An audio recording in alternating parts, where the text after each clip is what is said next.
Konstantin Andreevich, the Russian Presidential Academy of National Economy and Public Administration. One question to... excuse me. One question to Alima and to Denis. What rules of modern Israeli law judge use when they quote to halacha? If not basis in the law of the state, for what a judge to do that? Maybe it's necessary to implement the halacha to the law if we're talking about the national state after the 19th of July. Thank you.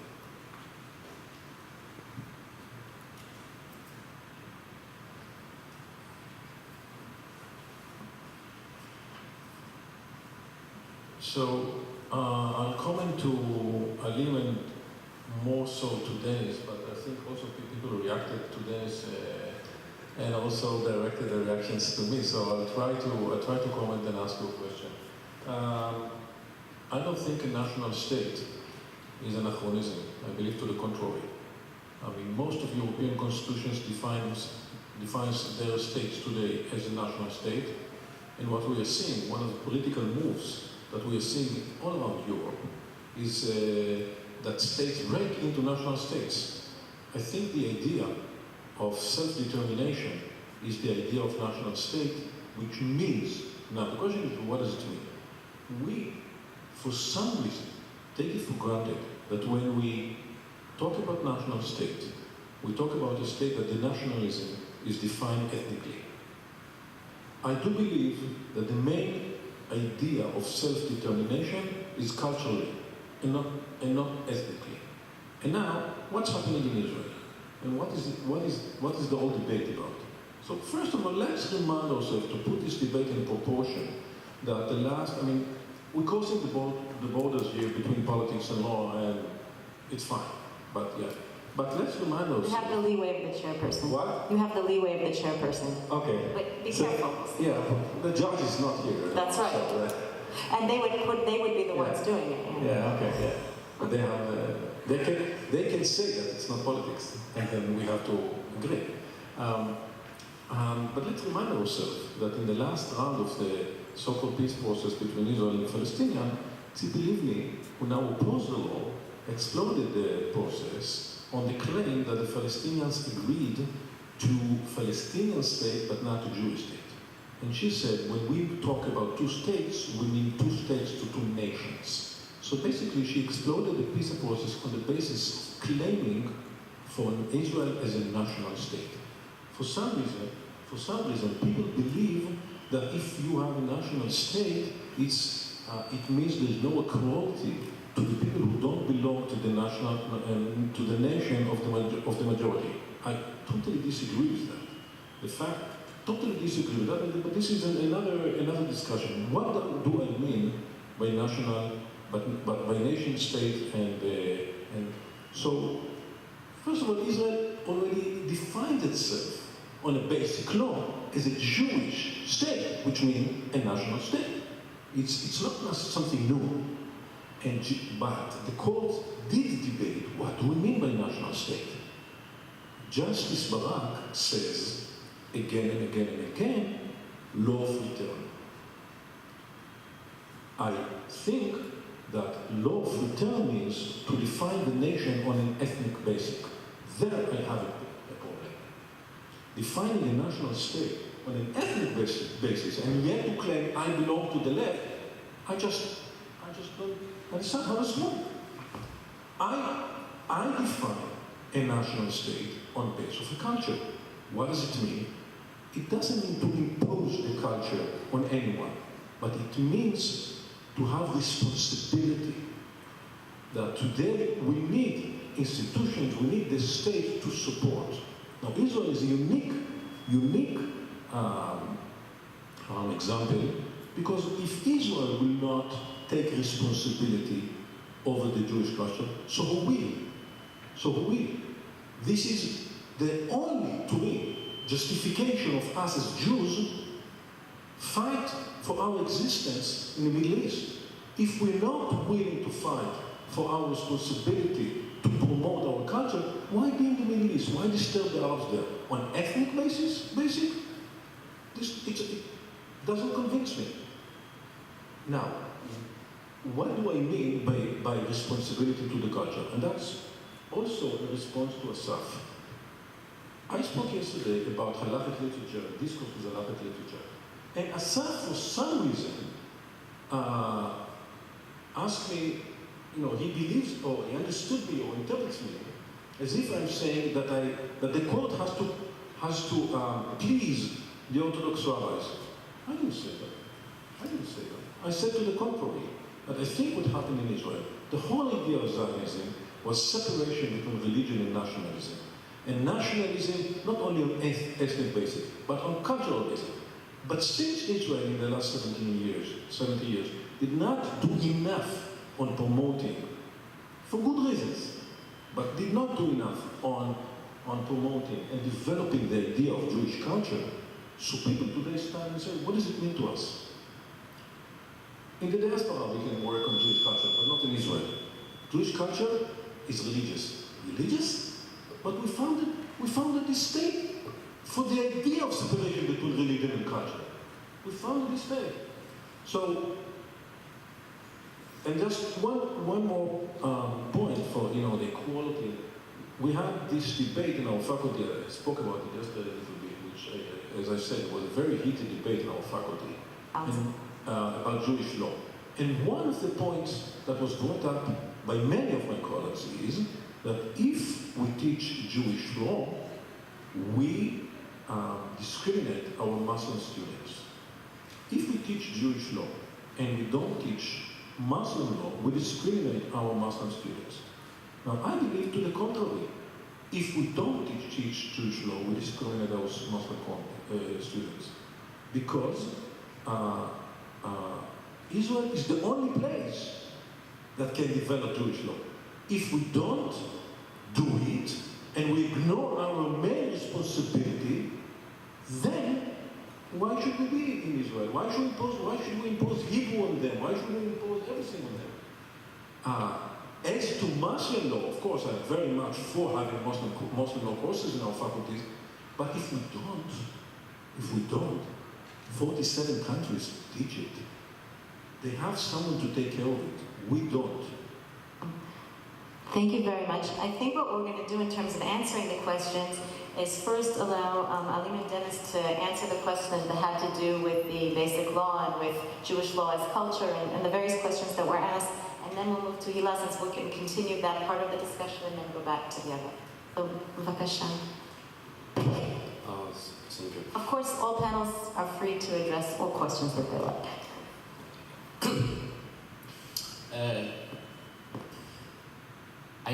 I don't object that the basic law is good, but I see from the legal perspective of this enactment, because it creates more controversy than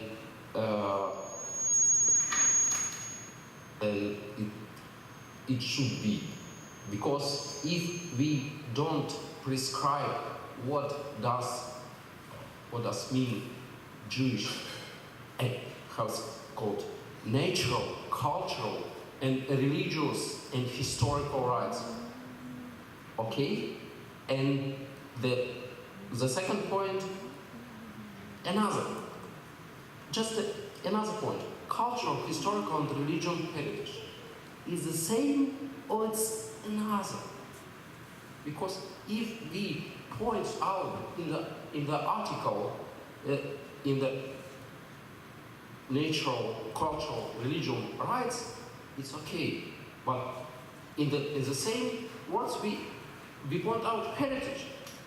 Okay, heritage is a right, the consequences of rights, or heritage is the subject like only refers to historical rights, not in the cultural and other rights. Okay? Responsibility to culture. Yes, the state is responsible for preserving cultural heritage. But the right wing are trained in in European countries now show that also it creates more controversy among the people. Look at Brexit issue. Look at last French election issues.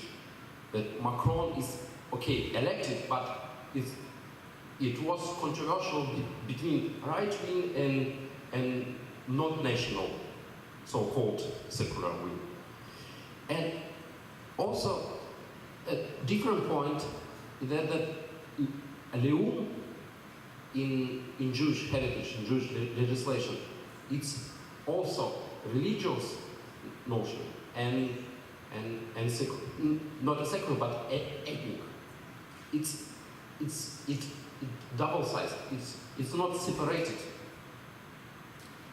as was pointed in the Orpheus case.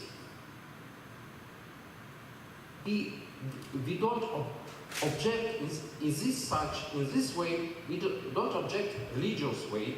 Also, if we stand by the secular point of view, that is also problematic issue how we meet these two not controversial but problematic ways of the life.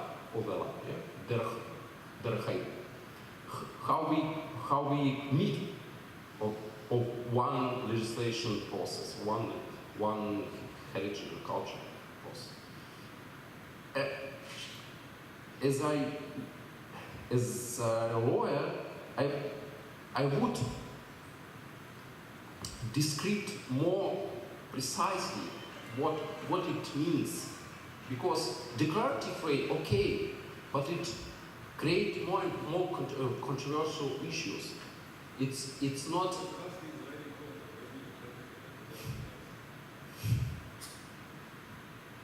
Right, but it is more and more creates more problematic in the attitude with diaspora.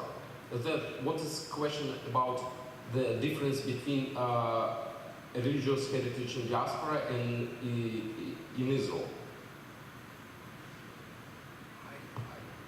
If I'm not mistaken, it's not many differences between them.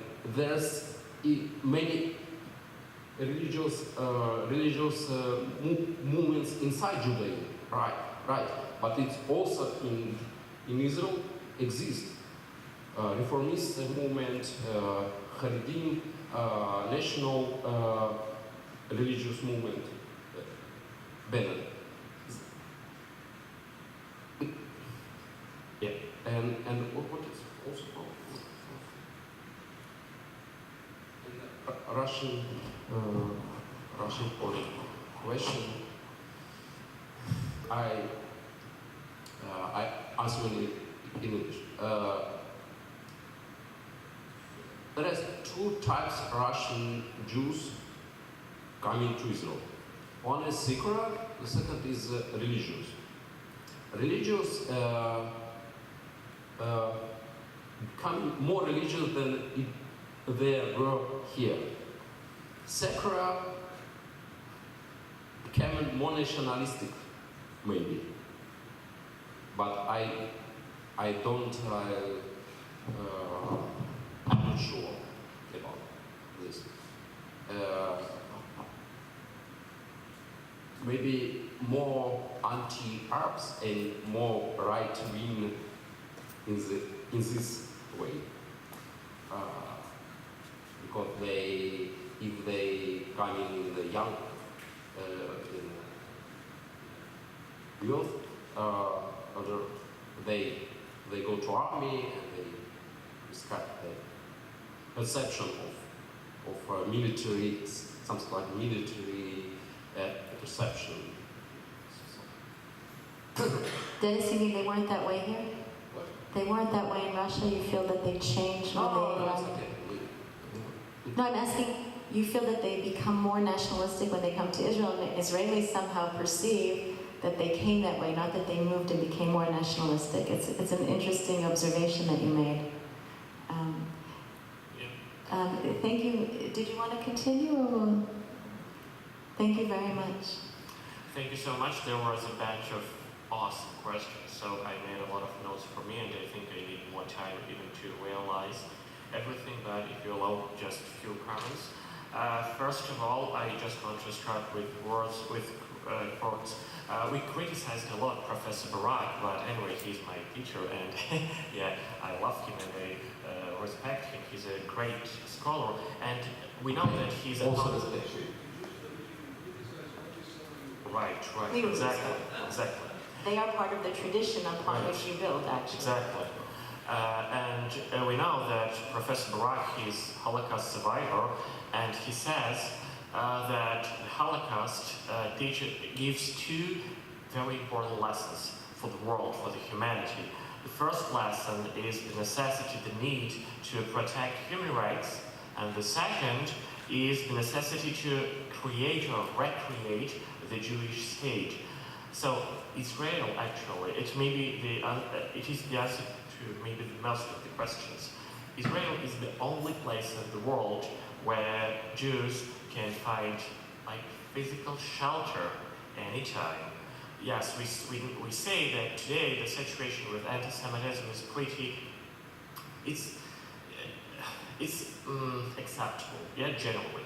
And surely we find some problems in Europe, in North America, but generally it's acceptable. But we don't know what can happen tomorrow. In this sense, surely we need Israel. And Israel as a national state, as a home of Jewish people, as it said in Declaration of Independence. And so I cannot agree with Professor Lichovsky. He said that that my proposition will not give some legitimacy to the courts. Why I cannot agree? But first of all, even in this conference, some names of Israeli Supreme Court judges were mentioned. The names of Professor Zilberg, Professor Alon, and actually they're like founding fathers of modern concept of Mishpat Ivri, at least as I can see. So they were judges, and as I see, the majority of participants of this conference, maybe I'm mistaken, but as I see, they belong to right wing, at least rather than to left wing, right? So in this sense, I'm not sure that it doesn't give any kind of legitimacy. At least it's better than nothing, right? And it's the first point. And the second point is that a lot of questions were found the answers in rabbinical literature, in Jewish law literature. So we can, in Russian culture, we say why we should discover America again, right? So if answers exist, right? And maybe the last my comment is also related to the question of Professor Galov. Again, in Russian we have some phrase. In English it sounds like they beat on the not on the passport, they beat on the face. So what does it mean? If we can be more Russian, we can speak very good Russian, but I'm not sure that, and anyway, we are Jews, right? And it doesn't change anything that we speak very good Russian and we try to look very Russian. So, I don't know. Being more alcohol. Right. And your question was related to torture? Yeah, and you just brought the legitimacy of the Supreme Court. Right. I'm not sure that. Right. I'm not sure that I have like some prepared answer for this. I thought about it, but you know, it's maybe I'm afraid that the answer will be more political than legal, and from this point of view, I'm not ready to give an answer. And the very last answer. So the question was our colleague from Academy of Diplomacy, or Diplomatic Academy, you ask which law gives us opportunity to use halacha and to use Jewish law norms, and actually I give the answer in my presentation. Is Formations of Law Act 1918, yeah, and actually Foundation of the law. you're right. So the formulation and the norms of this law is pretty unclear, right? And this and it Only 2 articles in this act, and it mentioned only Moreshki say kilo Maisha. No, it was a big debate between Aaron Barak, Menachem Alon about this is a content. What means a Jewish heritage? No, Israel heritage. Not Jewish. Israel heritage. It is another point of view. Jewish maybe. Thank you very much, Hila. I want to finish. Well, thank you for the questions. I've written down everything and hopefully we'll use the remarks. Benny, I accept your remarks. Of course, there is multiple voices about the Pshara and Bitzua and Chatzatza. As I said in the beginning, it's a sin to say Jewish law says this and this, but I wanted to make a point. So now the details has to be checked, and of course there's difference between Babylonia and Eretz Israel and what they had in mind when they were talking about Pshara. So it's a lot of work to be done, and things that have been done already. I just wanted to talk very generally. So, and the other things you said should be checked. Maybe this is the option, maybe this is the problem. The general law has to check why people are evading these verdicts and why, and Jewish law also. So it should be checked together. And to the questions of Amos and Michael together, I was talking about the mediation processes that are made under the court, inside the system. People already started some kind of procedure in the system. So I'm not talking about privatizing law, about taking everything out. This is not what I'm talking about. The phenomenon I'm talking about is that 98% of the procedures that started in court do not end with verdicts. And so, to your question, maybe we should think about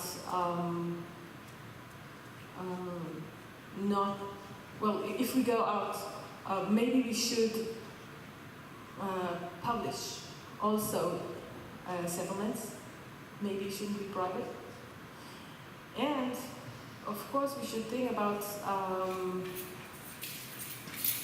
the interests of the other side. Maybe he shouldn't agree.